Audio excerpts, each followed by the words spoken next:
So I'd love for there to be pathways. Pathways. Pathway. Pathway. Pathway. Pathway. Pathway. Okay, bear with us. We know it's not the most exciting word in sport, but in assessing the state of the union, it's apparent pathway is the most important for the future of women's rugby. We know that the sort of face of sort of participation in formal sport is changing, and if we don't change with it, there's a real chance that the game will be under some threat. Told you it was important. But in all seriousness, when we talk about pathways, it's not just the route to the top. It's a road to even play or be involved in the game as a coach or ref or administrator. And that's where girls and women have often been sidelined.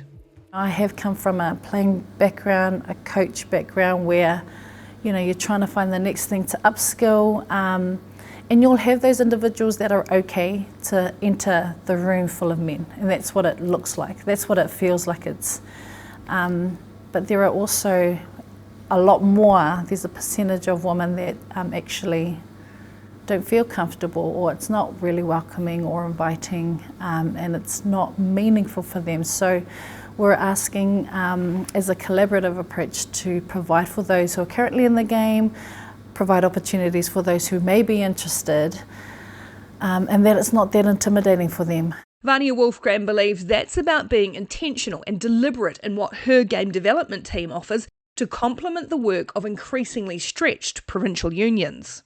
I think the challenges or opportunities are being really clear about what your strategic priorities are and what you want to achieve, and for us that's around increased participation in the women's game, and it's not all at the Black Ferns level. It's around how do we get those pathways right.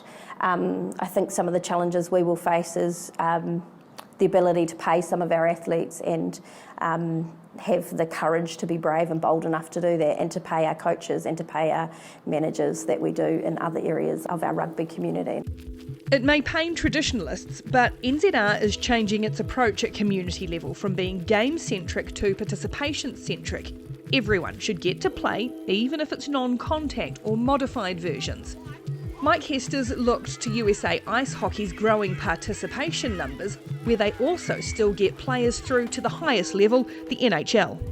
What they've developed is very similar to what Sport NZ's pushing around Balance is Better, around having a really solid sort of athlete development model which sort of enables kids to have as much fun as possible. You embrace everybody, they have space to go and play other sports as well as play your sport and develop when they're ready, as opposed to trying to put them into a cookie cutter type. If they're not doing this by this, then they don't have a future.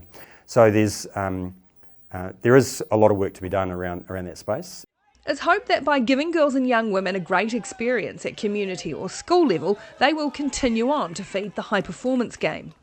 Starting at age group or area, and starting around that ripper rugby work, and then we see predominantly a wee drop off because there isn't enough girls that will start to play tackle rugby. So you're playing tackle rugby with men, so that's an area that we'd like to focus on, transitioning them in and then making sure that we pick them up again where we can. We've got quite a strong secondary school program that's continuing to grow, and then highlighting our rep teams, so under 16, under 18s, and then Cyclones team after that, and again Cyclones too. Hopefully Hurricanes super squads is the pathway, but there's a couple of drop points that we need to work on transitioning and keeping players. The gap between FPC and Black Ferns has been bridged by Aotearoa, but there's still one between school and club. There's a cry for an under 20 or under 23 high performance grade, and they all need quality coaching and refereeing. Some girls still just need to find a way to simply play. My philosophy has always been that it's not just to build the bottom up, we also have to build from top down, and that's in all the areas in terms of governance and committees and coaches and referees. We just need to, because we're in this dilemma. It's not a dilemma, but the reality is for women's rugby, the player numbers are consistently growing. And if they have a poor experience, we will lose them. We just can't lose the momentum of our participation.